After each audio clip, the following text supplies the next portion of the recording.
माय माऊली नमस्कार. श्री डोंगरे महाराज श्रीमद भागवत कथासार श्रीमद भागवत चतुर्थ स्कंद सुरू. कथासार भाग 30वा अभिवाचन करत आहे. स्वतः लाभ घ्यावा, आप्तजनांना लाभ द्यावा. श्रवण केले तर ओम नमो भगवते वासुदेवाय प्रतिक्रियेत मंत्र लिहा. आनंद घ्या, आनंद द्या. आजच्या शुभदिनी आपण भगवंताला वंदन करून प्रारंभ करते. श्री गणेशाय नमः, श्री सरस्वते नमः, श्री गुरुभ्यो नमः. मागील भागावरून पुढचा भाग सुरू. अनन्य भावे निज धर्म भाविते मनस्य अवस्थाप्य भजस्व पुरुषणम. भागवत स्कंद 4:8-22. स्वधर्म पालनाने पवित्र झालेल्या आपल्या चित्तात पुरुषोत्तम भगवंताची स्थापना करून इतर सर्व विषयांचे चिंतन सोडून केवळ एका प्रभूचे भजन कर. आता या घरात राहू नकोस. तेव्हा ध्रुव म्हणता, सावत्र मातेने आम्हा दोघांचा अपमान केला. आता या घरात न माझा न तुझा सन्मान होणार. तेव्हा आपण दोघांनीही वनात जाऊन भजन का करू नये. सुनीती त्यावर म्हणाले, बाळा मी स्त्री आहे. माझ्या वडिलांनी तुझ्या वडिलांना माझे दान दिले. मला त्यांच्याच आज्ञेत राहायचे. माझे पती माझा भले अपमान करू, पण मी पतीला सोडून जाऊ शकत नाही. तू स्वतंत्र आहे, मी परतंत्र. मला तर माझ्या सवतीची की जी माझ्या पतीची आवडती आहे तिची सेवा करायची आहे. मी तुला एकटा तर पाठवित नाही. तुझ्यासोबत माझे आशीर्वाद आहे. देव तुला आपल्या मांडीवर बसवेल. तू जेव्हा माझ्या गर्भात होता तेव्हा ज्याने तुझे रक्षण केले तोच वनातही तुझे रक्षण करेल. म्हणून तू जा, तेथे परमेश्वराची आराधना कर. माझे नारायण तुला आपल्या बाहूत सामावून घेतील. पण ध्रुवाला अजूनही भीती वाटत होती. जेव्हा सुनीती मुलाला म्हणते, बाळा तू एकटा नाही, माझे नारायण तुझ्यासोबत. जीवाला अनुभव नसतो की भगवंत त्याच्यासोबत असता, पण सर्व जीवांचा खरा मित्र तर परमात्माच आहे. नारायण हे पाहत नाही की हा श्रीमंत आहे की गरीब, शिक्षित आहे की अशिक्षित, लहान की मोठा. भगवान तर हेच पाहता की याच्या मनात माझ्याविषयी प्रेम आहे की नाही. देवाला प्रेमाने बोलिले की तो धावून देतो. आपले दुःख तुम्ही प्रभूला एकांतात सांगा. प्रभूची विनवणी करा. मला त्यांना सांगा की माझे पाप करण्याची प्रवृत्ती सुटत नाही. कृपा करा, ते तुमची प्रार्थना अवश्य ऐकतील. ध्रुवाने विचारले, माते माझ्यासारख्या अज्ञान बालकाला सुद्धा देव भेटेल का गं? ध्रुवाला समजावीत असताना सुनीती म्हणाली, होय बाळा, तुला देव अवश्य भेटेल. मनापासून देवाची प्रार्थना कर, भजन कर. देवभावाचा भुकेला होईल. देवाला जो प्रेमाने हाक मारतो त्याच्यासमोर तो प्रत्यक्ष प्रगट होतो. आतुरतेशिवाय भगवंत भेटत नाही. आर्त होऊन आरती करा. उपनिषदात म्हटले आहे, अमृतस्य पुत्रा हा जीव माझा पुत्र आहे. मी तर त्याला मांडीवर बसण्यास तयार आहे, पण तोच बसत नाही, माझ्याजवळ येत नाही. सुनीतीला वाटले की ध्रुव तर मला वंदन करतो, पण त्याचे सावत्र आईलाही वंदन केले. त्याचे वंदन कल्याण होईल. कुणाविषयी मनात द्वेष बाळगून ईश्वराची आराधना केली जाऊ शकत नाही, आणि अशी आराधना सफलही होत नाही. सुरुची विषय मनात अरुची कुभाव ठेवून जर तो ठेवेल जाईल तर तो नारायणाचे ध्यान करू शकणार नाही. तो वारंवार सुरुचीच्याच गोष्टी मनात चिंतित जाईल. सुनीतीने ध्रुवाला समजावले, तू माझा शहाणा पुत्र मुलगा, पूर्वजन्मीच्या कर्माचे फळ म्हणून तुला अपमान सहन करावा लागला. कुण्या तरी जन्मात तू आपल्या सावत्र आईचा अपमान केला असेल, म्हणून तिने या जन्मात त्याचा बदला घेतला. लाभ, हानी, सुख, दुःख, मान, अपमान इत्यादी सर्व काही पूर्वजन्माच्या कर्माचे फळ होय. ज्ञानी ते हसन सहन करतात. जसे पेरले असेल तसे फळ मिळेल. बाळा तू मनात काही ठेवू नको. तुझी सावत्र आई तुझ्या बापाला प्रिय, काय तू तुला नमस्कार करणार नाही? तू जसा मला नमस्कार केला तसा आपल्या सावत्र आईला पण कर. तू मला नमस्कार केला नाही तरी मी तुला आशीर्वाद देईन, पण तुझी आई सावत्र तुला नमस्कार केल्याशिवाय आशीर्वाद देईल. तिला नमस्कार करून तू जाशील तर देव तुला लवकर प्रसन्न होईल. सर्वांचे आशीर्वाद घेऊन तू जर वनात गेला तर परमेश्वर तुझ्यावर कृपा ठेवेल लवकर. ज्या सुरुचीने मुलाला अपमान केला त्या सुरुचीला नमस्कार करण्यासाठी आपल्या मुलाला सुनीती पाठवित आहे. धन्य ते सुनीती. अशी सुनीती ज्या घरात असेल त्या घरात कधी प्रवेश करू शकत नाही. 5 वर्षाचा बालक ध्रुवकुमार सावत्र आईस नमस्कार करण्यास गेला. ती तर वर एटीत आसनावर बसली होती. ध्रुवाने तिला नमस्कार साष्टांग केला. सुरुची विचारते, तू मला नमस्कार का करीत आहे? ध्रुव म्हणाला, माते मी वनात चाललोय म्हणून तुझे आशीर्वाद घेण्यासाठी आलोय. एक क्षणभर सुरुचीचे मन पाझरले. तिला वाटले किती शहाणा मुलगा, अपमानित झाल्यावर या मला प्रणाम करीत आहे. परंतु ती स्वभावाने दुष्ट होती हो. स्वभाव कधी लवकर बदलत नाही. तिला वाटले ध्रुव जर तेथे जाईल कधी ना कधी तो उत्तमाच्या राज्याचा हिस्सा मागेल. म्हणून ती ध्रुवाला म्हणाली, ठीक आहे, तू वनात जातच आहे तर जा, माझा तुला आशीर्वाद आहे. ध्रुवाने नमस्कार केला तरी सुरुच्या मनात काही विशेष भाव जागला नाही. स्वभाव सुधारणे मोठे कठीण काम आहे म्हणून म्हटले जाते, कस्तुरी की क्या हरी करी, केशर की मणी सर्वाद पाणी दिया गुलाब का, तो प्यास की प्यास. सत्कर्माचे फळ जोपर्यंत टिकटाक पत्रात पडत नाही तोपर्यंत स्वभाव बदलत नाही, सुधरत नाही. शुकाचार्य सांगता, 5 वर्षाचा बालक माताच्या आशीर्वाद घेऊन वनात गेला. भागवताची माता आपल्या मुलाला तपश्चर्येसाठी वनात पाठवते.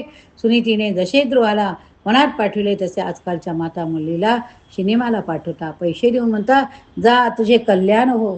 सिनेमा पाहून कुठे कल्याण होते का? त्याने तर डोळे, शरीर, शेवटी जीवनही बिघडून जाईल. पैसे देऊन अंधारात बसणे अज्ञान नव्हे तर काय? ही काही हसण्याची किंवा मजेची गोष्ट नाही, रडण्याची बाब आहे. सिनेमाला पाठवणारी स्त्री माता नव्हे तर शत्रू. सुनीतीसारख्या माता धन्य होतं की त्या मुलांवर चांगले संस्कार करतात. बालक मातेच्या दोषाने चारित्र्यहीन, पित्याच्या दोषामुळे मूर्ख, वंशाच्या दोषामुळे भित्रा, स्वतःच्या दोषामुळे दारिद्र्य होत असतं. दूषिलो मातृदोषेन पितृदोषेन मूर्खता, का प्रण्ययम अंश दोषेन आत्मदोषाद दरिद्रता. आपल्या दोन्ही मातांच्या आशीर्वाद घेऊन ध्रुव वनात जात आहे. पहा, केवळ 5 वर्षाचा बालक वनात जात आहे. 5 वर्षाचा बालक डोळ्यासमोर आणा बरं. ध्रुवाच्या मनात कधी येत होतं की वनात हिंस्र पशु असतील, ते मला खाऊन तर जातील नाहीत. लगेच दुसऱ्या क्षणी वाटतं, नाही नाही, मी काही एकटा नाही. माझ्या आईने सांगून ठेवले की जेथे मी जाईन तेथे तेथे नारायण माझे सोबत असतील. सर्वांना प्रणाम करून, सर्वांचे आशीर्वाद घेऊन जी व्यक्ती वनात जाते तिला रस्त्यात संत मिळत असतात. घरात भांडण करून जे घराबाहेर पडतो जो, त्याला संत मिळत नसतात. भांडण करून बाहेर पडणाऱ्याला ना मिळतो राम, ना मिळतो माया. रस्त्याने चालता चालता ध्रुवाच्या मनात रसे, आई घरी बाळा म्हणून हाक मारीत असे. येथे कोण बाळा म्हणून हाक मारील? आई मला मांडीवर बसवीत असे. येथे मला कोण बसवील? माझ्यावर कोण प्रेम करेल?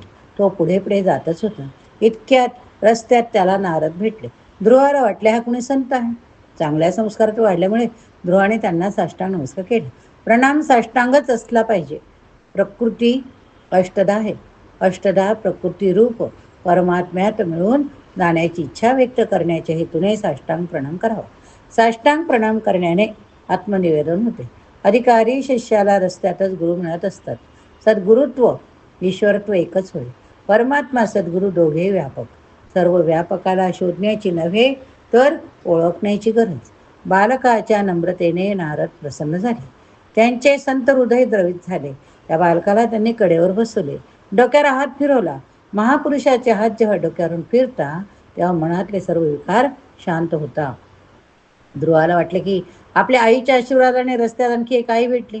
जन्मदात्री आई बालकाला स्तनपान करून पुष्ट करीत असते. गुरुरूपी माता नेहमीसाठी बालकाचे स्तनपान बंद करीत असते, म्हणजेच जन्म मरणाच्या चक्रातून सोडवित असते. मोक्ष मिळाल्यानंतर पुन्हा कधी स्तनपान करावेच लागत नाही. स्तनपान करविणारी माता श्रेष्ठ की स्तनपान सोडविणारी माता श्रेष्ठ? स्तनपान सोडविणारी माता श्रेष्ठ होय.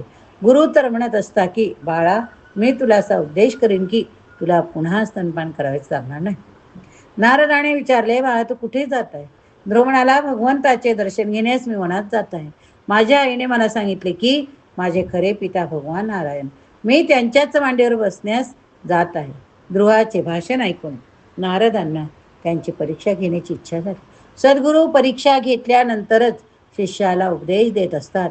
नारद त्याला म्हणाले, अरे अजून तू तर बालकच आहे. हे तर तुझ्या खेळण्याचे कुदण्याचे वय. प्रभूचा जप करण्याचे नव्हे. भगवंत तर यत प्रसादम सवै पुंसाम दुराराध्यो मतो मम. भागवत 4थ्या स्कंदातला श्लोक. माझे मत असे आहे की ईश्वराला प्रसन्न करून घेणे सामान्य माणसासाठी मोठे कठीण काम आहे. तू ज्यांच्या कृपेची अपेक्षा करीत आहे ते तर दुरासाध्य होय. मोठमोठे ऋषीमुनी अनेक जन्मात ईश्वराधन करीत आहेत, तरी त्यांना ईश्वर प्राप्ती होत नाही. ते भगवंताचा मार्ग शोधतात, पण त्यांना तो सापडत नाही. तू मोठा हो, नाना प्रकारच्या सुखाचा उपभोग घे, मग म्हातारपणे निवृत्त होऊन वनात निघून जा. तेव्हा तेथे शांततेने भजन कर, रामनाम जप, मग भगवंताचे दर्शन कर. तुझी इच्छा आहे की तुला देवाने मांडीवर बसवावे. पण मोठमोठे ऋषी मुनी हजारो वर्षाची तपश्चर्या केल्यावरही भगवत प्राप्ती करू शकले नाही. मग तुझ्यासारख्या लहान बालकाला देव कसा मिळू शकेल? म्हणून हेच योग्य आहे की तू आपला परत घरी जा. ध्रुवकुमार म्हणाला, नाही महाराज, ज्या घरात माझा अपमान होतो त्या घरात मी राहू शकत नाही. आपल्या पित्याच्या राजसिंहासनावर न बसण्याचा मी निश्चय केला आहे. याच जन्मी भगवंताचे दर्शन करण्याचाही मी निश्चय केला. गुरुजी, आपण मार्गदर्शन करा. ध्रुवाचा दृढ निश्चय पाहून नारद म्हणाले, काय म्हणाले? धर्मार्थ काम मोक्ष संख्यम य इच्छेत श्रेय आत्मनः एकमेव हरिस्तत्र कारणम पादसेवनम. भागवत 4 अध्याय स्कंदातला श्लोक. जी व्यक्ती आपले कल्याण इच्छिते, धर्म अर्थ काम मोक्ष प्राप्त करू इच्छिते, त्यांच्यासाठी एकमेव साधन आहे हरिचरणाची सेवा. तू मधुवनात जा. वृंदावनात हे मधुवन आहे. येथेच ध्रुवाला नारायणाचे दर्शन झाले होते. यमुना कृपाळू आहे. यमुना महाराणी कृपा देवीचा अवतार. भागवतात काही अशा स्थळांचा निर्देश आहे की जेथे परमात्मा अखंड रूपाने विराजत आहे. मधुवनात श्रीरंगम मध्ये अनंत शयनम पद्मनाथ असे. द्वारकेते भगवंत, त्यांनी द्वारका सोडली नाही. गोडाण्याची भक्ती अनन्य होती म्हणून त्यांचे एक स्वरूप डाकोरला आले होते. गंडक नदीच्या काठी पुलक ऋषींच्या आश्रमात भगवंताचा अखंड वास असे भागवताच्या 5व्या स्कंदात सांगितले. वृंदावनात भगवंताचा अखंड वास आहे. यमुना देवी तुझा ब्रह्मसंबंध सिद्ध करेल. यमुना देवाजवळ तुझी शिफारस करेल. अपात्र असूनही माता तुला आपल्या मानेल, तुझ्यावर कृपा करेल. नारदाने ध्रुवाला आज्ञा केली की तत्तात गच्छ भद्रम ते यमुनाशा तटम शुची पुण्य मधुवनम यत्र सानिध्यम नित्यदा हरेः. वत्सा, तुझे कल्याण. यमुना नदीच्या काठी असलेल्या परमपवित्र अशा मधुवनात तू जा. तेथे श्रीहरीची नित्य वास्तव्य आहे. वृंदावन प्रेम भूमी आहे. तेथे राहून भजन केल्याने मन लवकर शुद्ध होते. वृंदावन दिव्यभूमी, तेथे जीव शिव यांचे मिलन लवकरच होते. ध्रुवाने विचारले, वृंदावनात जाऊन तेथे परमेश्वराची आराधना कशी करू? नारद म्हणाले, ध्यान करण्याची पूर्वी मानसपूजा करावी. चतुर्भुज नारायणाची मानसपूजा करावी. ईश्वरात मन सतत संलग्न राहिले पाहिजे. मानसपूजा ही श्रेष्ठ पूजा मानली गेली. भगवान शंकराचार्य देखील कृष्णाची मानसपूजा करीत असत. ते जे आपल्याजवळ काही ठेवीत नाही अशा विरक्त संन्यासांनी मानसपूजा करणे उत्तम होय. पण केवळ मानसपूजा गृहस्थाने करून चालणार नाही. त्याने मानसपूजा तशीच प्रत्यक्ष पूजा दोन्ही कराव्या. मानसपूजेसाठी उत्तम वेळ असते पहाटे 4 ते 5:30 पर्यंत. कुणाचेही तोंड पाहण्याआधी मानसपूजा केली पाहिजे. पहाटे उठून कल्पना करा की आपण गंगा किनारी बसलो. मनानेच गंगेचे स्नान करा. अभिषेकासाठी चांदीच्या लोटीत गंगाजळ आणा. भगवंत उठल्यावर त्यांना आचमनासाठी पाणी द्या. मंगल झाल्यानंतर लोणीकडे साखरेची जरुरी पडेल. भोलेनाथ शंकराला काहीच लागत नाही, पण कृष्ण मात्र सर्व काही मागतो. मग कृष्णाला अंघोळ घाला. शंकरजी तर थंड पाण्याने स्नान करता हो, पण श्रीकृष्णाला गरम पाण्याने स्नान घाला. कृष्णाला शृंगार करा, उत्तम सजवा. शृंगार केल्यानंतर तर श्रीकृष्ण फार सुंदर दिसतात. असा शृंगार केल्याने तुमचे मनही सुंदर होईल. आपल्या विकृत मनाला सुधारण्यासाठीच देवाचा शृंगार करायचा. शृंगाराने समाधीसारखा आनंद मिळतो. शृंगारानंतर देवाला मिष्टान्नाचा नैवेद्य दाखवून तिलक करा. काय करा? तिलक करा. आरती ओवाळा. त्यावेळी तुमचे हृदय आर्द्र व्हायला हवे. पद्मपुराणात आरतीचा क्रम सांगितलाय. चरण, जंगा, वक्षस्थळ, मुख, नंतर सर्वांगावरून आरती ओवाळावी. त्यामुळे प्रभुदर्शनासाठी आरती झाली पाहिजे. देवाचे दर्शन करीत करीत ध्यान करायचे आहे. श्रीहरीचे स्वस्थ मनाचे ध्यान करा. जप ध्यानासहित करावा. काही लोक जप करतानाही संसाराचे चिंतन करतात. असे केल्याने जप निष्फळ होत नाही, पण जसे फळ मिळालेच पाहिजे तसे मिळत नाही. स्नानाने शरीराची शुद्धी होते. दानाने धनाची शुद्धी होते. ध्यानाने मनाची शुद्धी होते. जप ध्यान एक साथ व्हायला पाहिजे. जप करताना ज्या देवाचे ध्यान तुम्ही करीत असता त्या देवाची मूर्ती तुमच्या मनातून दूर अदृश्य व्हायच नको. जिभेने भगवंताचे नाम घेतले जावे. मनाने भगवंताचे स्मरण केले जावे. डोळ्यांनी त्यांचे रूप पहा, कानांनी त्यांचे गुण श्रवण करा. नारद ध्रुवाला म्हणाले, मी तुला एक मंत्र देत आहे, ऐका. ओम नमो भगवते वासुदेवाय. कोणता मंत्र दिला ध्रुव बाळाला नारदाने कोणता मंत्र दिला सांगा? ऐका. ओम नमो भगवते वासुदेवाय. या महामंत्राचा तू जप करीत जा. भगवंत अवश्य प्रसन्न होतील. माझा तुला आशीर्वाद आहे. तुला 6 महिन्यांनी भगवंत भेटेल. संचित प्रारब्ध कर्म जाळण्यासाठी 3 जन्म घ्यावे लागतात. गीतेत भगवंत सांगता काय म्हणता? अनेक जन्मानंतर जीव मला येऊन मिळतो. बहुनाम जन्मनाम अंतः. विद्वानाने बहुनाम याचा 3 जन्म असा अर्थ केला आहे. आपल्या कर्माच्या क्षयासाठी योग्यांना, ज्ञानी लोकांना 3 जन्म तर घ्यावेच लागतात असे जरी आहे तरी भागवतात म्हटले आहे की जप करण्याने 6 महिन्यातच भगवत प्राप्ती होते. 4थ्या स्कंदातला श्लोक. माशेरोहम षडभीरमुष्य पादयोस छाया मुपेत्यापगतः पृथक्मतीः. नारद आता उत्तानपाद राजाकडे गेले. वियोग झाल्यानंतर सर्वांना दूर केलेल्या व्यक्तीच्या गुणांची आठवण येते. उत्तानपाद पश्चाताप करीत बसला आहे. ध्रुवाच्या गुणांचे वर्णन स्मरण करीत आहे. नारदाने विचार केला की ते काही असो पण हा राजा माझ्या शिष्याचा पिता आहे. मला याचा उद्धार करावा लागेल. या सुरुचीच्या अधीन झाला आहे. जर हा आपल्या जिभेवर ताबा ठेवील तर त्याची साधना सफल होईल. जिभेवर ताबा ठेवल्याने सुरुचीचा मोह कमी होईल. उत्तानपादाला नारद म्हणाले, राजा तू 6 महिने केवळ दूधच पी, अनुष्ठान कर. ध्रुव मधुगुणात आला. पहिल्या दिवशी त्याने अनशन केले. नंतर 3 दिवस त्याने फलाहार केला. अन्नाच्या आहाराने रजगुणांची, फलाहाराने सत्वगुणांची वृद्धी होत असते. दुसऱ्या महिन्यात आणखी संयम केला. एकसारखा 6 दिवस ध्यानात बसू लागला. तिसऱ्या महिन्यात एकसारखा 9 दिवस ध्यानात बसू लागला. फलाहारही सोडून दिला. हळूहळू संयम वाढल्याने भक्ती वाढू लागते. ज्या विषयांचा एकदा त्याग केला त्या विषयात पुन्हा मन वा इंद्रिय यांना जाऊ देऊ नका. 4थ्या महिन्यात फक्त यमुनेचे पाणी पिऊन 12 दिवस एकाच आसनावर बसून जप करा. 5व्या महिन्यात पाणी सोडून दिले. वायुभक्षण करून 15 दिवसापर्यंत एकाच आसनावर जप केला. आता 6व्या महिना लागला. त्याने ठरवले की जोपर्यंत परमात्म्याचे दर्शन होत नाही तोपर्यंत मी आसनावरच बसून राहील. आणि तो ध्यान जपात मग्न झाला. निश्चय जर दृढ अडळ असेल भगवंत अवश्य भेटेल. वृत्ती ब्रह्माकार होत असते पण तिला अखंड ब्रह्माकार ठेवणे मात्र कठीण काम. ध्रुवाने 6 महिने परमेश्वराचे सतत ध्यान केले. आपल्या हृदयात भगवान नारायण प्रभूच्या रूपाचे दर्शन घेतले. आता जीवेने नव्हे मनाने जप करू लागला. ध्रुवाच्या घोर तपश्चर्येने प्रभावित होऊन देवगणाने नारायणाची प्रार्थना केली की भगवान आपण ध्रुवाला लवकरच दर्शन द्या. भगवंत देवगणांना म्हणाले, मी ध्रुवाला दर्शन देण्याला नव्हे तर त्याचे दर्शन घेण्यास जात आहे. स्वतः भगवंताला ध्रुवाचे दर्शन घेण्याची इच्छा झाली. काय लिहिले? मधुरवनम भृत्यादी दृश्यया गताहा. एकदा पंढरीचे श्री विठ्ठल रुक्मिणी देवी यांच्यात संवाद झाला. रुक्मिणी म्हणाली, दररोज कितीतरी भक्तजन आपल्या दर्शनाला येतात तरी आपण अधोवदन असता कुणालाही भेटत नाही असे का? भगवंत म्हणाले, जे भक्त मलाच भेटण्यासाठी येत असतात त्यांच्याकडेच मी कृपादृष्टीने पाहतो. लोक कोणत्या भावने येत असतात हे सर्व मी जाणतो.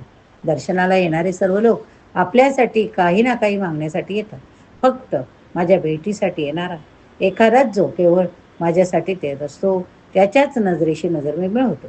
देवाच्या दर्शनासाठी पंढरीला मंदिरात एवढी गर्दी होत असते की सकाळी दर्शनाच्या रांगेत बसलेल्या माणसाला सायंकाळी दर्शन होत असते. एकदा रुक्मिणीने देवाला विचारले, भगवान इतके भक्त आपल्या दर्शनाला येत आहे तरी आपण उदास का दिसता?